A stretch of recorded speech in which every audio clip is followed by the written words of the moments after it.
Hi అండి, welcome to Kranti recipes. నేను మీ క్రాంతి. ఈరోజు నేను చికెన్ కర్రీ చేయబోతున్నానండి.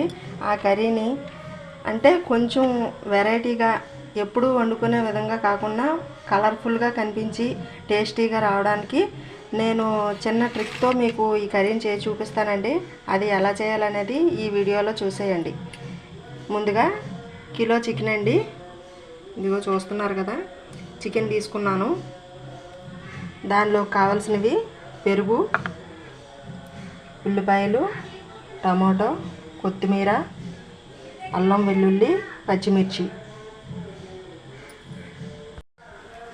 ఇప్పుడు ఈ చికెన్లోకి మనకి ముఖ్యంగా కావాల్సింది చూడండి, కారం, అల్లం వెల్లుల్లి పేస్ట్, సాల్ట్. ఇవి కర్రీకి సరిపడినంతగా మనం ఇందులో వేసేసుకోవాలి.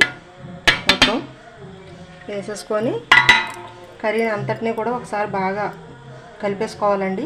దీనిలో చిన్న చిటికెడు అంత పసుపు కూడా యాడ్ చేసుకోవాలి.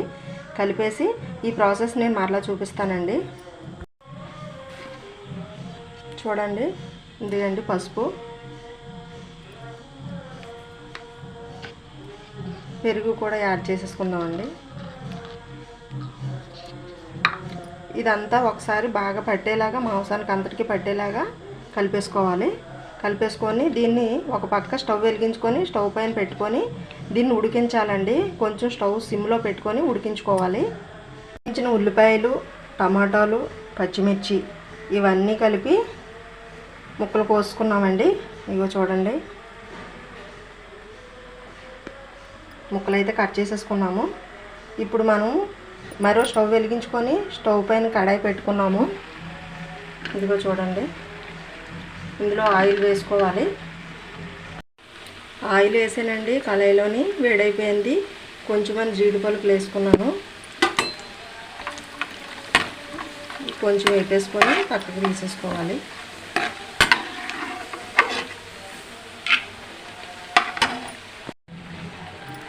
ఇప్పుడు ఆయిల్లోని ఉల్లిపాయలు వేసుకోవాలి.